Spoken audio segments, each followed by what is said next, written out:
Hi, welcome to the channel. If you're a new subscriber or you just come across this channel somehow, you've, I don't know, randomly searched something and we've popped up. I'm Graham, this is Caravan Vlogger, Caravan channel.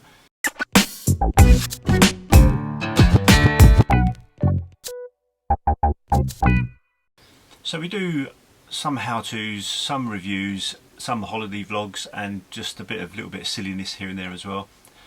So overall it's an entertainment channel. There are more serious caravan channels if you're really looking for regular how-to videos. I'll put a little link up there into my favourite caravan channels, at least my favourite at the moment. I mean, I do watch just about every single one, but some are better than others. All are good. It depends what you want. If you want how-tos, there's specific videos. If you want ones that you can laugh at, there's other ones. If you know, you'll get the gist anyway. So we're kind of somewhere in the middle of all that, I think. So this video is my five, just in case you can't count, my five what? I've done so much of that I've actually forgotten.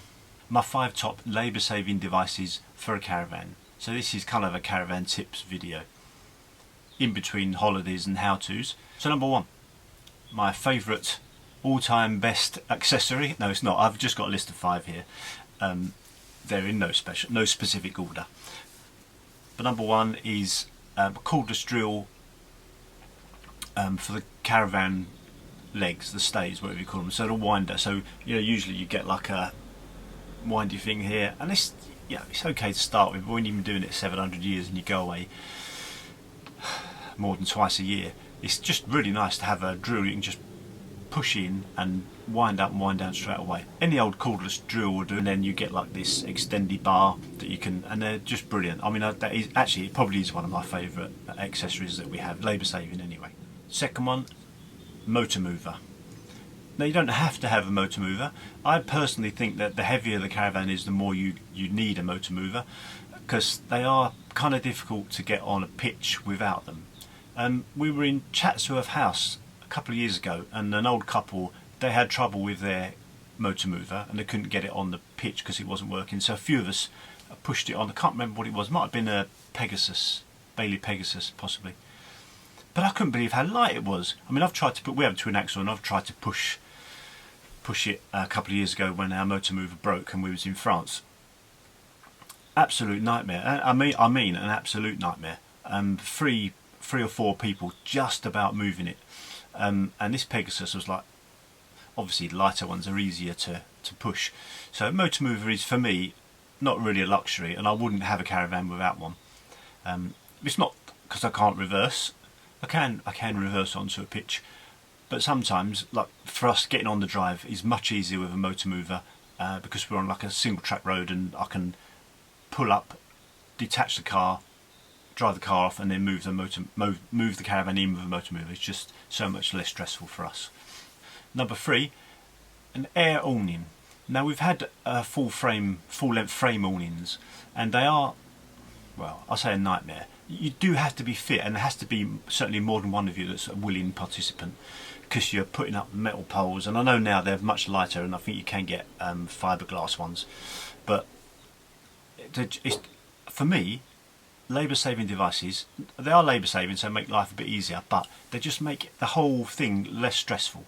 Now, I started off with caravanning with pretty much no, except we were pushing it onto, you know, and we had a full awning, and as the years go on, you kind of replace, like we replaced our full awning with an air awning, and it's just a matter of sliding it in the awning rail and pumping it up and then banging in the pegs.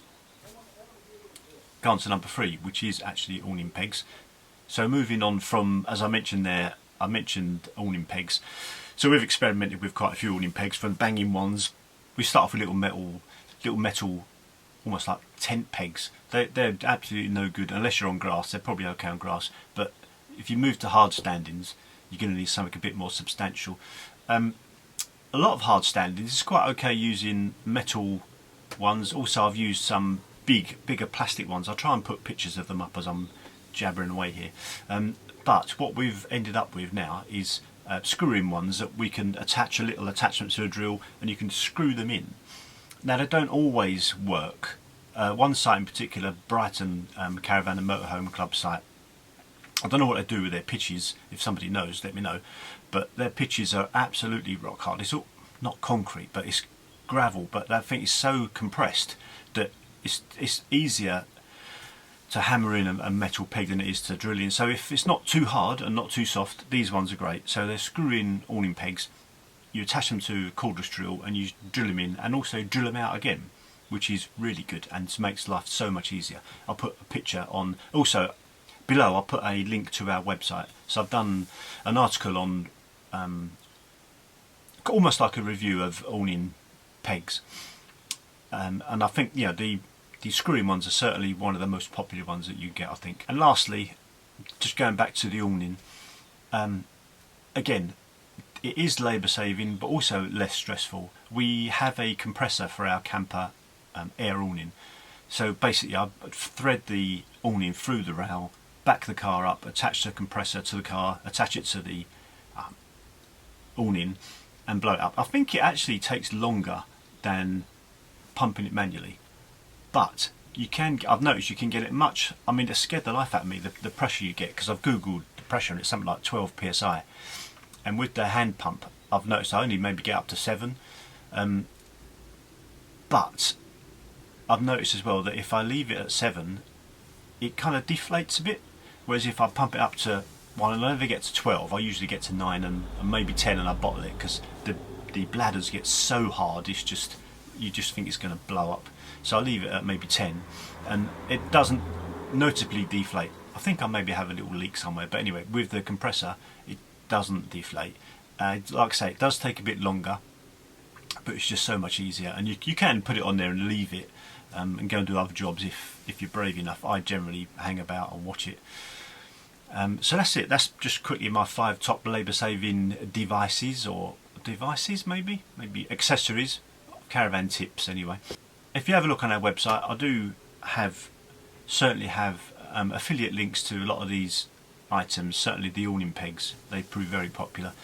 So just quickly, with affiliate links, if you click on the links it will take you straight to the Amazon page, and if you purchase using that link we do get a small commission. I mean, it is pence, but if we do enough we can at least pay for the hosting on our website. If you haven't been to our website before, have a look. There's quite a lot of content on there. I've been working on it for a couple of years now, so getting into a position where it's useful, I think useful for certainly beginner caravanners, but there's other articles on there that we've done, so have a look around.